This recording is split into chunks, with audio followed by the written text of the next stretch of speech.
certain genes or the regulation of certain genes that may predispose people to late onset or early onset. And then those you can focus in for drug development, because if you can treat a patient by blocking one of these proteins or one of these genes, the hope is that you could delay the onset of Alzheimer's by several years. And that would be a very good therapy to have. So this just gives you an idea of how we can use that. How many of you have heard of 23andMe? A few of you? So it's a company that was actually started by the wife of Sergey Brin, the founder of Google. And their mission is really to be able to provide DNA sequencing at affordable prices. So you can get some insight into your relations, your family tree, and also your particular susceptibilities to disease. So I participated in this. They send you this little box, and there's a little tube here. And basically you spit into the tube, and they extract the DNA from the spit. And then they send you back, they do the analysis, and they send this back. Now they're not doing the full DNA sequencing. What they're looking for are things called SNP sequence to see which kind of SNPs you have. And there's a lot of scientific literature out there that connects these SNPs, relates them to certain propensities for different diseases. Okay. And so the other thing they can look at is sort of, again, the relationship, genome relationship. So they can tell that, okay, my ancestry is about 67% European and 31% Asian. And that makes sense because I'm Hispanic, Latino. My father and my family is originally from Mexico. So if you think about the Spanish coming from Europe and coming to Mexico and then interbreeding with the Native American population there, which is derived from Asian ancestry, it makes perfect sense that that's my background. So here's a plot of or a chart of different susceptibilities for disease. These are my decreased risks, which means that I have a certain percentage of decrease for risk for certain things here. This is very early stage stuff. I would take all this with a grain of salt. The company is sort of trying to figure out what the value is there. And there's certain associations that are very strong. There's a lot of scientific background or rationale behind it. And there's others that are more iffy. And that's, I think, what they're trying to relate with this confidence measure. It's sort of giving you an idea that this is well studied, it's well understood, there's a relationship there. But even if there is a relationship, there's still a percentage, there's a probability. It's never for sure or not. And the reason for this is that it's very complex, right? So if you have this SNP, it doesn't automatically mean, just in rare cases, but most of the time, it just means you have a susceptibility. It doesn't mean that you're going to get it or you're going to have this disease. Because there's a lot of interactions between different genes, and the complexity is there. You have one gene, you have a different set of genes in a different individual, and that you can't really predict. Okay, so what can we do with all this DNA sequencing power? The one thing we can do is try to get a handle of cancer and how cancer is occurring based on mutations that occur in that DNA. So we can compare healthy cells versus cancerous cells. If we extract the DNA from those two different samples and then sequence them, because now we can sequence the whole human genome very quickly, we can look for differences and compare it to here, a normal base pair versus a mutated base pair. And you could do this for the whole genome. And not only can you do it for the whole genome, but you could do it for many people. So you could take 100 people, sequence all their cancer samples from the cancer cells versus the normal cells. And then you get this huge database of mutations. And then you ask, so what are these mutations doing in the cancer? And how are they driving the cancer? Here's one example of a gene called HER2, which is known to be important in breast cancer. When this gene gets amplified, which means it gets produced at a much higher level because of the genetic amplification in the chromosome, you get a lot more of these receptors on the cell surface. So that's normal expression of this gene and overexpression of this gene. And what happens is when you have overexpression of the gene, this receptor starts sending signals into the cell nucleus. and starts telling that program to start dividing a growth proliferation program. And that's what cancer is.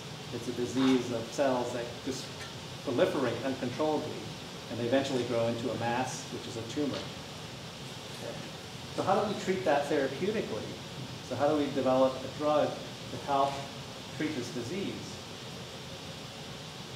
So one approach is to make an antibody against that target. And so the company I worked for was actually one of the first companies to develop this approach to make an antibody to treat a specific disease. And this particular target, HER2, was one of the first targets that was successfully used with antibody therapy. The idea is that antibodies recognize very specific things. And in this case, it recognizes that HER2 molecule very specifically. And so you could give it to a patient, inject it in the bloodstream, and the antibody will flow through, and it'll only attach itself to the cancer cell that has that HER2 overexpressed on the cell surface. Okay, so what does that do?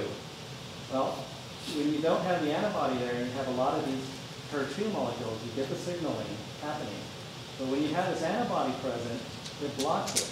It attaches itself to a place that keeps it from interacting with a partner that it needs to do the signaling. So this antibody blocks that process, and it also recruits immune cells to the cancer cell. So it enhances the immune response to the tumor itself. And that's a growing field that currently a lot of companies are exploring to try to fight cancer, is actually to help your immune system fight the cancer itself. And a lot of it is being done through making special antibodies that recognize special targets on the cancer cells. And I think it's a very exciting time for that type of therapy. It's going to be probably a while before they actually get translated into medicines. It takes probably close to a decade from research to actually going through clinical trials and all this to actually have something that patients can take. So again, this just says complexity. There's a lot of complexity in cancer. Trying to understand all the different aspects of it is, it's going to take our scientific lifetime as well as yours if you continue on and be scientists in the future. One of the challenges with cancer is that the genomes become very unstable. So normal cancers, normal tissue cells have pretty stable genomes. They don't get a lot of mutations in them. But sometimes, if you get a cell that gets a mutation in a specific gene that's required to maintain the integrity of the DNA, and then that means that you can start introducing a lot of mutations into that cell. A lot of the mutations will be bad for the cell. The cells will die, basically. But it only takes a few mutations in order to provide the cell an advantage, a growth advantage, or some kind of selective advantage, so that cell expands, right? And so what happens when it expands? It copies its DNA, it copies those mutations, and so then you have a whole new population of cells. Now, if you treat those cells with a therapy, a cancer agent, a chemotherapy, you might kill those cells out. But there may be a few that are surviving. And those that survive may have mutations that make it resistant to that particular therapy. And then what happens is those grow, right? So this is one of the major challenges, is that you get recurrence. So the cancer goes back, and genetically, it's different. It's changed, it's mutated. So we have to come up with ways to outsmart this. We have to come up with ways to anticipate that the cells are going to change when we treat it with our therapy. And you have additional therapies that could come in and kill those off that weren't killed in the first round. So it's an interesting time from that perspective, too, in that we're starting to learn enough of these targets that are relevant to cancer that we can start thinking about treating them not only with one target, but treating cancer with multiple targets and multiple therapies at once. And that if these therapies have low enough toxicity to the normal body, then we can really wipe out that cancer. Okay, so that's enough of the science. I just want to give you an overview of, what company like the one I work for does. You know, it's gratifying to work for a company like that because you know ultimately it's going to affect people's lives. It's great to see, you know, stories from people that have responded to the therapies that they received that were developed by the company, you know, because they're life-changing. So the other thing is that it takes a team, right? So it's not a single scientist generally that makes a discovery or develops a therapeutic all the way from the beginning to the end. There may be a scientist that sort of takes the lead on it, but it really takes a whole team of many, many different people with different expertise in different areas to get the whole thing to work. And so there's a lot of possibilities in terms of future careers around that. You know, I'm a protein biochemist. I contribute protein biochemistry expertise to a lot of these projects. But then there's people who are focused on immunology, people that are focused on pathology. I can go on and on. You know, different fields in different areas, but they all are required to move molecules through development and actually get them to patients. Okay, so scientists at work. So how many of you see yourselves in the future as scientists? How about medicine? Medicine's another big one.